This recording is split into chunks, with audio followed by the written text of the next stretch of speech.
या घडामोडी सविस्तर स्वरूपामध्ये पाहूयात आणि महत्त्वाची बातमी आहे। प्रोबेशनरी पूजा खेडकरची उमेदवारी रद्द झालेली आहे। यूपीएससीने पूजा खेडकर यांना दोषी ठरवलेला आहे। सिव्हिल सर्व्हिस नियमांतर्गत यूपीएससीचा निर्णय आहे। पूजा खेडकर स्पष्टीकरण देण्यात अपयशी ठरलेले आहेत। पूजा खेडकरला 30 जुलैपर्यंत आपलं म्हणणं मांडण्याची संधी देण्यात आलेली होती आणि त्यानंतर हा निर्णय घेण्यात आलेला आहे। प्रोबेशनरी पूजा खेडकर यांची उमेदवारी रद्द करण्यात आलेली आहे। यूपीएससीने पूजा खेडकर यांना दोषी ठरवत हा निर्णय घेतलेला आहे। माझे सहकारी रामराजे शिंदे आणि राहुल कुलकर्णी सध्या थेट आपल्यासोबत जोडले गेलेत। रामराजे, यूपीएससीने महत्त्वाचा निर्णय घेतलेला आहे। अनेक दिवसांपासून या प्रकरणामध्ये नेमकं काय होणार अशी चर्चा सुरू असताना आता हा निर्णय आलाय। बिल्कुल या यूपीएससीने महत्त्वाचा निर्णय घेतलेला आहे आणि त्याच्यामध्ये तिची उमेदवारी जी आहे, यूपीएससीला उमेदवारी म्हटली जाते की जेव्हा परीक्षा पास केली जाते तर ती उमेदवारीच तिची रद्द केलेली आहे। त्याच्यामुळे यापुढे कोणत्याही परीक्षा तिला देता येणार नाही, कोणतेही सिव्हिल सर्व्हिसमध्ये सहभाग घेता येणार नाही आणि जो सिव्हिल सर्व्हिसचा नियमावली आहे त्या अंतर्गतच हा निर्णय घेतलेला आहे आणि यामध्ये दोषी आढळलेले आहेत। आता मुख्य मुद्दा आहे की यूपीएससीने हे दोषी कसं ठरवलेलं आहे पूजाला।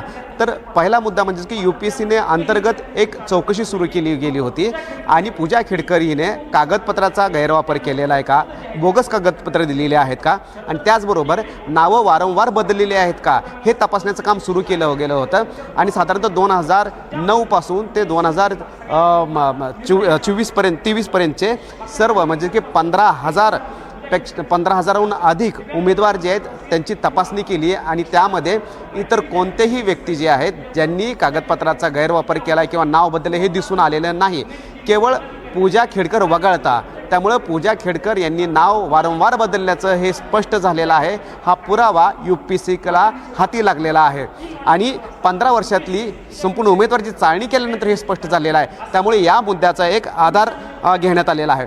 दुसरा आधार जो घेण्यात आलेला आहे तो म्हणजेच की यूपीएससीनं 30 जुलैपर्यंत दुपारी 3:30 वाजेपर्यंत पूजा खेडकर हिला आपली बाजू मांडण्यासाठी वेळ दिला होता आणि कागदपत्र घेऊन येण्यास सांगितलं होतं, परंतु पूजा खेडकरनं 30 जुलैपर्यंत दुपारी 3:30 वाजेपर्यंत कोणतेही कागदपत्र सादर केली नाहीत आणि त्याचबरोबर आपलं स्पष्टीकरणही दिलं नाही आहे। खरं तर वेळ अगोदर 25 तारखेपर्यंत देण्यात आली होती, परंतु पूजा खेडकर हिच्या विनंतीवरून आणखीन ती वेळ वाढवून देण्यात आली होती। 5 दिवस आणखीन वाढवून दिले होते आणि तरीसुद्धा अतिरिक्त कालावधी देऊनसुद्धा तिनं स्पष्टीकरण केलं नाही आहे आणि समाधानकारक उत्तरं दिलेली नाहीत यूपीएससीला। त्यामुळं तिचं ही उमेदवारी जी आहे ती रद्द करण्यात आलेली आहे। हे 2 मुख्य कारणं आहेत आणि यूपीएससीने हे पण ठामपणे सांगितलेलं आहे की तिच्या पालकांचं नाव बदलण्यात आलेलं आहे, तिच्या वडिलांचं, आईचं आणि तिचं वारंवार नाव बदलण्यात आलेलं आहे, हे एक कारण झालेलं आहे। आणि दुसरा आणखीन एक महत्त्वाचा मुद्दा यूपीएससीने उपस्थित केला आहे तो म्हणजेच की ओबीसी आणि त्याचबरोबर अपंग म्हणजे की दिव्यांगाचं पण प्रमाणपत्र आहे आणि ओबीसीचं पण प्रमाणपत्र आहे। तर या दोघांचाही गैरवापर झालेला आहे का हे तपासण्याचं काम यूपीएससीचं नाही हे स्पष्ट केलेलं आहे। ते त्या प्राथमिक अधिकाऱ्याचं ते काम आहे। त्यामुळे यूपीएससीने या प्रकरणामध्ये हात वर केलेले आहेत।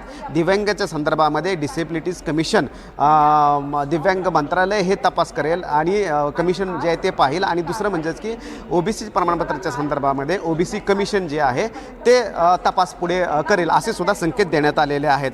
परंतु भविष्यात अशा प्रकारचे पुनरावृत्ती होणार नाही असा दावा सुद्धा यूपीएससीने केलेला आहे। त्यामुळे आता एक जे काही त्रुटी होत्या तर त्या त्रुटी स्ट्रीमलाईन कराव्या लागतील। नावं बदलण्यावर आता बंदी येणार आहे उमेदवारावर। निश्चित रामराजे, माझ्यासोबत असेच राहा। पुण्याहून राहुल कुलकर्णी सुद्धा आपल्यासोबत जोडले गेलेत। राहुल, जेव्हापासून हे प्रकरण समोर आलेलं आहे याचा पाठपुरावा एनडीटीव्ही मराठीनं केलेला आहे। सातत्यानं या प्रकरणाच्या सखोल चौकशीसाठी आणि या पाळामुळांपर्यंत पोहोचण्यासाठी प्रयत्न केलेले आहेत। अखेर उमेदवारी कॅन्सल झालेली आहे, मात्र यानंतर पुढे तपास कशा पद्धतीने असू शकेल? हे बघा, यूपीएससीच्या इतिहासात इतकं गाजलेलं जे प्रकरण होतं त्याचा जो अंतिम शेवट अपेक्षित होता तसाच तो झालेला आहे। जसं रामराजेंनी सांगितलं त्याप्रमाणे मुळात यूपीएससीच्या एकूणच परीक्षा पद्धतीमध्ये काही महत्त्वाचे बदल होणं अपेक्षित आहे। जसं अविनाश धर्माधिकारी सरांनी सांगितलं होतं की लूपहोल्स आहेत, हे तर निश्चित झालेलं आहे की यूपीएससीची जी एकूण निवड प्रक्रिया आहे त्याच्यामध्ये लूपहोल्स आहेत। आज जरी यूपीएससी म्हणत असलं की ओबीसी अल्प उत्पन्नाचं प्रमाणपत्र हे निश्चितीकरणाचं काम आमचं नाही आहे, आज जरी यूपीएससी म्हणत असलं की दिव्यांगाचं जे प्रमाणपत्र आहे त्याबद्दलच्या एकूणच वैधतेबद्दलचं काम आमचं नाही आहे, पण अत्याधुनिक तंत्रज्ञानाचा वापर करून आपल्याला काही बदल करता येतील का ह्या संदर्भामध्ये UPSCनं निश्चित विचार करावा लागेल. जसं महाराष्ट्र सरकारनं एक ऑप्शन दिलेलं आहे की इथून पुढे आधार कार्ड नव्हे तर आधार नंबरवर आधारित असलेली सर्व कागदपत्रांची जुळणी एकाच ठिकाणी असायला हवी का या संदर्भामध्ये विचार व्हावा. म्हणजे लेटेस्ट टेक्नॉलॉजीचा अत्याधुनिक तंत्रज्ञानाचा वापर करून पुढे हा प्रकार होणार नाही ह्याबद्दल काही विचार करायला हवा.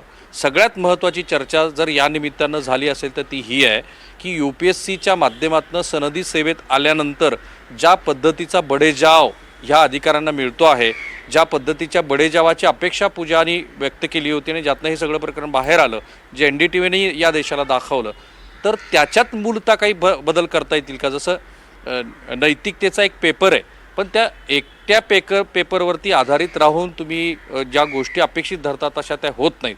म्हणून मग एकूणच परीक्षा पद्धतीबद्दल काही करता येईल का. लॅटरल एंट्रीबद्दल जो खरं तर खूप वादग्रस्त विषय झालेला आहे, तर लॅटरल एंट्रीबद्दल काही करता येईल का. आता हा झाला एक भाग. दुसरा, महाराष्ट्र सरकारच्या पातळीवरती सुद्धा खरं तर UPSCचं आश्चर्य आहे की त्यांनी 15,000 प्रमाणपत्राची पडताळणी केली आणि त्यांना एकही पूजा खेडकर यांच्यासारखं प्रकरण आढळून आलेलं नाही. हे म्हणणं फार धाडसाचं आहे, कारण पूजा खेडकर यांच्या निमित्ताने आपणच ज्या वेळेला पडताळणी केली त्यावेळेला मला कानाने ऐकू येत नाही, माझा कमरेखालचा भाग लुळा झाला आहे, अशा पद्धतीची प्रमाणपत्र महाराष्ट्रातल्याच 44 अधिकाऱ्यांनी दिलेली होती.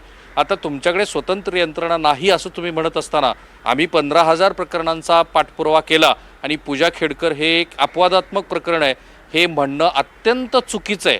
UPSCकडे ती यंत्रणा नाही असं म्हणणं योग्य झालं असतं, कारण आपल्याकडे सुद्धा जी कुजबूड आणि नंतर जे पुरावे आले, जे अनेक इन्फ्लुएन्सरनी दाखवले, त्यातनं असं दिसतं आहे की पूजा खेडकर हे हिमनगाचं टोक आहे आणि हे हिमनगाचं टोक खऱ्या अर्थाने जर त्याची पाळेमुळं UPSCनं पुढाकार घेऊन खोदली असती तर कदाचित महाराष्ट्राच्या सनदी सेवेमध्ये असलेले, आपल्या शेजारच्या गुजरात राज्याच्या सनदी सेवेमध्ये असलेले अनेक लोक अडचणीत आले असते. ती गोष्ट इथे झालेली नाही आहे. आता महाराष्ट्र सरकारच्या पातळीवरती जी गोष्ट होऊ शकते ती अशी आहे की पिंपरी चिंचवड महानगरपालिकेच्या आयुक्तांनी पूजा खेडकर यांना जे अपंगत्वाचं प्रमाणपत्र दिलेलं होतं त्या दिव्यांग प्रमाणपत्राची पुन्हा पडताळणी केलेली आहे. त्यामुळे फौजदारी संहितेअंतर्गत सुद्धा पूजा खेडकर यांना काही प्रकरणात महाराष्ट्राला चौकशीला सामोरं जावं लागू शकतं, जे दिल्लीमध्ये झालेलं आहे. त्यामुळे अनेक प्रश्नांची उत्तरं अजूनही अनुत्तरित आहेत. एवढंच म्हणू शकतो की पूजा खेडकर यांच्या प्रकरणाचा अपेक्षित असा शेवट होताना दिसतोय. नक्कीच राहुल, खरं तर देशामधले लाखो मुलं आहेत ती सातत्यानं अहोरात्र अभ्यास करतात सनदी सेवेमध्ये जाण्यासाठी, गॅजेटेड ऑफिसर होण्यासाठी, आणि हा जो निर्णय आहे त्या विद्यार्थ्यांसाठी आशादायक आहे, कारण हा जर निर्णय आला नसता तर UPSCच्या परीक्षा प्रणालीवरून विद्यार्थ्यांचा विश्वासच उडाला असता. धन्यवाद दोघांचंही या संपूर्ण सविस्तर माहितीसाठी.